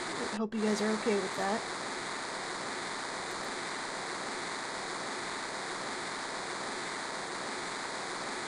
Okay. A boy stood alone in the currents. He was fighting the current and appeared to be holding on to a fragile protrusion with all his might. Miss, look! Cheryl screamed, broke away from Sybil's hand, and they began to run towards the boy. Cheryl, that's dangerous. Cheryl don't give a fuck. Sybil instantly chased after her. A stone barrier runs parallel to the aqueduct. It's about shoulder width and about the height of a child. Falling to the right from this barrier could result in injury. You falling to the left would probably result in being swallowed up by the current. Cheryl nimbly ran along the top of the narrow barrier. Wait, that is dangerous. Her words were ineffective. Using her innate physical prowess, Cybil got on top of the barrier. However, she could not run along it as nimbly as Cheryl. By the time Cybil caught up to Cheryl, she was lying prone on top of the barrier and reaching out towards the embankment, trying to grasp the boy's hair. That's dangerous. You'll fall in. It's too much for you. We will save this boy. Help me, miss. Please. Cybil lightly jumps down onto the embankment side and is again surprised by the strength of the current. Cheryl's leaning out halfway and looks as if she could fall at any moment and be swallowed by the dark waters. Cheryl, you stay right there and don't move. I will be sure to save him. Cheryl says nothing and just stares at Cybil. Cybil's footing is quickly being eaten away by the strong current. As long as the snow continues to pour into the entire town, the aqueduct will certainly continue to overflow.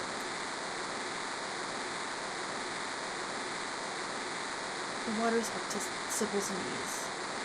As the water pools at her legs, Cybil reaches her hand out toward the boy. The boy's face is covered in white splashes, so Cybil cannot see it very well. Everything's all right. Don't worry. Cybil shouts to give the boy hope. But the boy just appears to be caught on the protrusion like a rag, and perhaps that is the best way to describe him. Cybil eventually grasps the boy's left arm and is relieved a little. Everything is fine. Trust me, Cybil says kindly. However, the current of the water is faster than she imagined. Pulling the boy against the current will not be easy. There's nowhere to grab on, so she cannot put her strength into it. The freezing cold is robbing her body of its warmth, and her fingertips are going numb. Miss, it is impossible. You too will be swept away by the current. Cheryl calls out to Cybil from behind. Cybil has a maternal feeling that she must save this boy, even if it means she will end up getting swept away. It will be okay, just a little more. Got it. Cybil gets a firm grasp on the boy's arm and then successfully pulls his small body up. Ah, great. Are you okay? The boy does not answer right away and just takes troubled breaths over and over. It is not surprising because he just nearly drowned. The boy remained crouched for a bit, but then finally began to speak. You were the one that pushed me in. From seeing the look of surprise on Cybil's face, the boy changed his words. Not you. Her. It was that child. The boy rushes at Cheryl. Before Cybil could even think to stop him, the boy grabbed Cheryl's arm and pulled her towards the current. Oh no. What are you doing? Stop it now. Oh, hit the wrong thing. What do you know? Why don't you tell her to stop? Cheryl falls into the water and begins to be swept away by the strong current. She would have to question the boy later. Cybil stomps as she runs along the concrete to keep up with Cheryl. Cheryl! Ah! Cybil's weak shouts were replaced by the sound of the water splashing. She slips and ends up in the whirlpool of the strong current, and she's swallowed in the dark waters along with Cheryl. Thanks, Andy.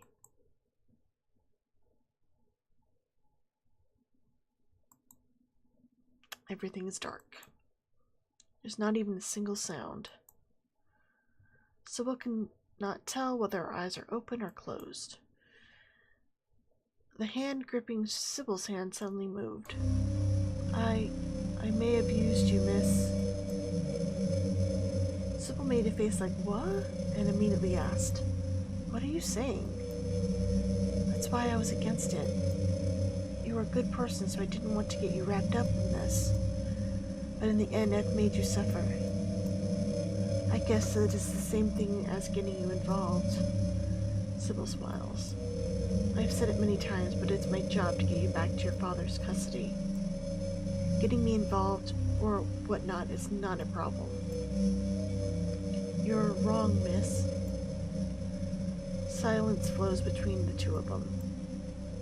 As for what Daddy will do and so on, those are issues that do not even compare to what I'm dealing with. My own personal issue. Well, Cheryl talks like an adult. It's something that I should never ever tell anyone, something very important. I have thought about it for so long. I've been confused by it for so long.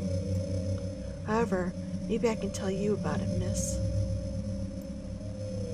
The reason why there's no one in this town, or why there's no one in town, the reason why I don't want to see my daddy, and also my true... Once again, there is silence. Your true what? Do you know something? However, that question is not answered.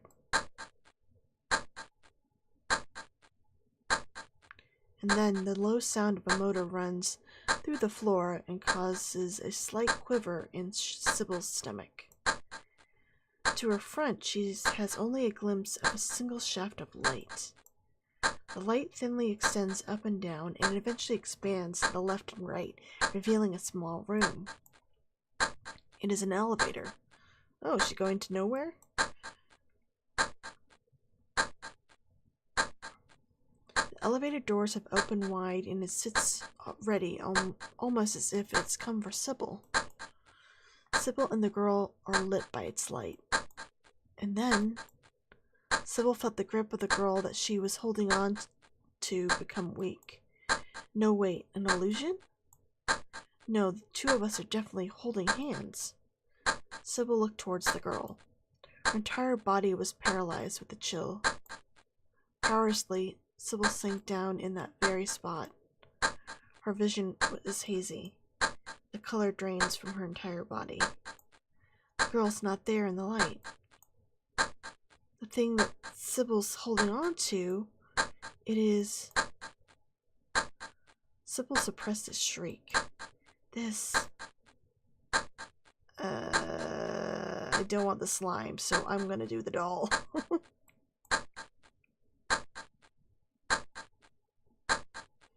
It's a slightly dirty but familiar doll. Countless blue fireworks went off in front of Cybil's eyes. Memories of the past. Unforgettable memories. Memories that should have been tightly sealed away within her. She was holding the doll tightly. Cybil had hidden in the closet. Through the crack, a familiar scene. Her parents shot in the head, and the blood-soaked carpet. The low laugh of a man. She held the doll over her mouth to suppress the urges to scream that assaulted from her from time to time. And so she had somehow survived. She had survived. Why is the doll from that time here? Why? Why is it here? I know, it got dark. Apparently, Cybil witnessed her parents' murder. Why is it here? It was the reason she became a policewoman. That incident. That incident had largely impacted her future. I would think so. Cheryl was gone, and all that was left was an unpleasant feeling of memories she thought she had forgotten. I'm losing my mind. She sobbed alone inside the elevator. The town, along with the lives of several people, had been swallowed up within the devil's dark garb. Inside the small box, she calmed her breathing while shaking her shoulders hard. First of all, I should look for Harry, and then work with him to escape from this wretched world. Quite a bit of time has passed since the one lamp had gone out on the floor display. From the vibrations, she could tell she was descending, but even still, this has gone on for too long. Staring at the display of B1, she had pushed her back against the wall and slumped. Is there something in the basement of this building deep in the ground? And if Cybil was brought here, then what was the reason? Oh! Can't hit my right button.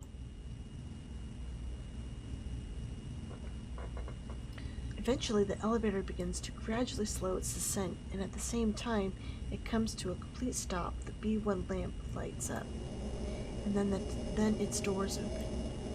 Cybil dully felt a series of movements. Okay. With the doors open, the light that illuminates the passage extends in front of her, pours into the elevator. As Cybil begins to walk forward, it almost looks like the light is supporting her from behind. It is cold.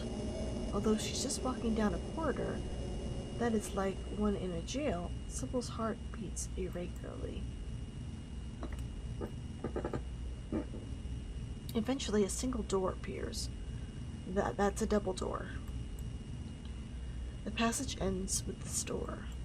Perhaps all the mysteries of B1 will lie in this room. I didn't want to get you wrapped up in this. The voice of the girl flitted about in the back of Cybil's mind. What was the girl's goal? And where is Harry? Perhaps Harry has come here in the same manner as well. Or she had a feeling that by opening this door, the many questions whirling about in her head would be put to rest. Cybil summoned forth her courage and placed her hand on the door. Ah, it's hot, and Cybil immediately takes her hand off the knob. Something is burning beyond this door. It is impossible to open this door by hand. Just from touching the door, the palm of Cybil's hand stingingly hurts. She kicks the door with all her might. With a hopeful feeling, she continues to kick the door over and over with the thick sole of her boot. Finally, the knob breaks, and the door forcefully opens inward. At the same time, hot wind singes Cybil's hair. Oh, we made it to the boss battle. And Cybil saw it.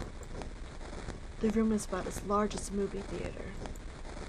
Fire is spread throughout and has all began to collapse. Beyond the debris and flames is a man holding something to his chest and heading towards another exit in order to get out. And just as he reached the exit, the vigorously burning flames lit the side of his face. It was... I'm gonna say it's Harry? And it was unmistakably Harry. Harry! Cybil's voice was a scream. Without backing away, she ran into the room, which had become hell-like. A piece of rubble enveloped in flames fell right in front of her. Yeah! Cybil had fallen back on her behind, but instantly stood up and moved around the obstacle, and then proceeded further into the room. However, she had lost Harry. Harry!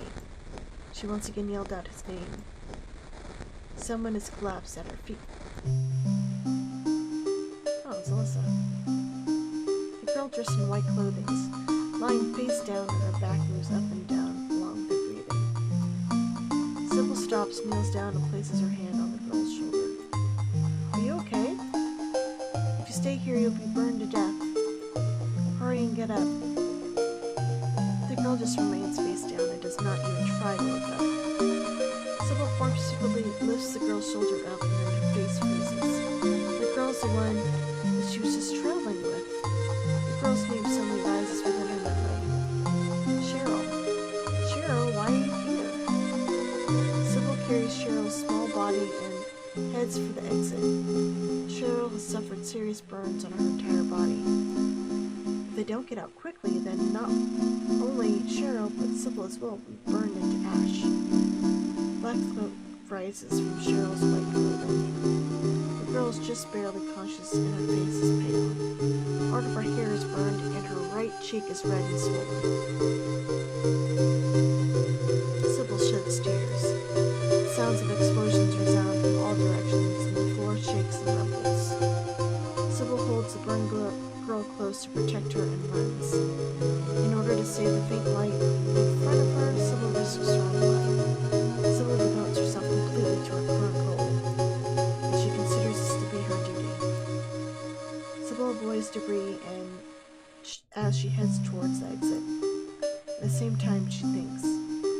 she just saw. He seems to have just abandoned this girl. And if that is the case... Cybil finally arrives at the exit and places her foot on the white staircase that extends in front of her. And then she races up it.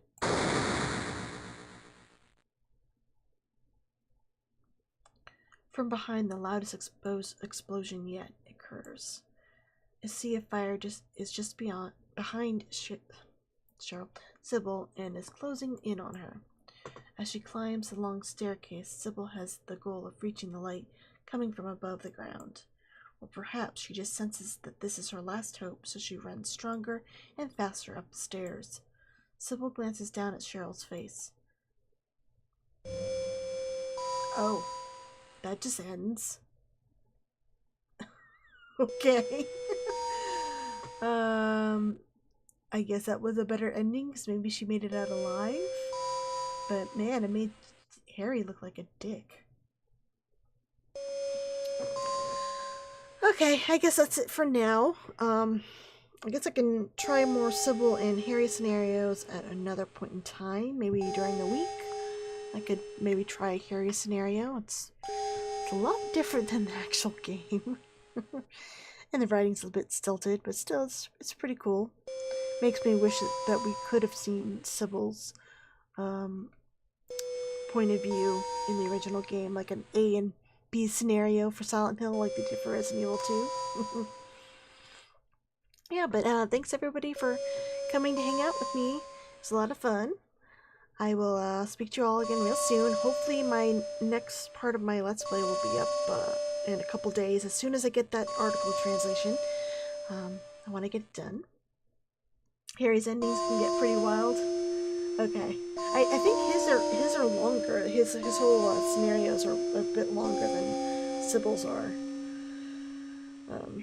Yeah, so thanks again for watching. I will get this uploaded to my YouTube channel, and I'll speak to you guys again real soon. Thanks for watching. Alright, bye.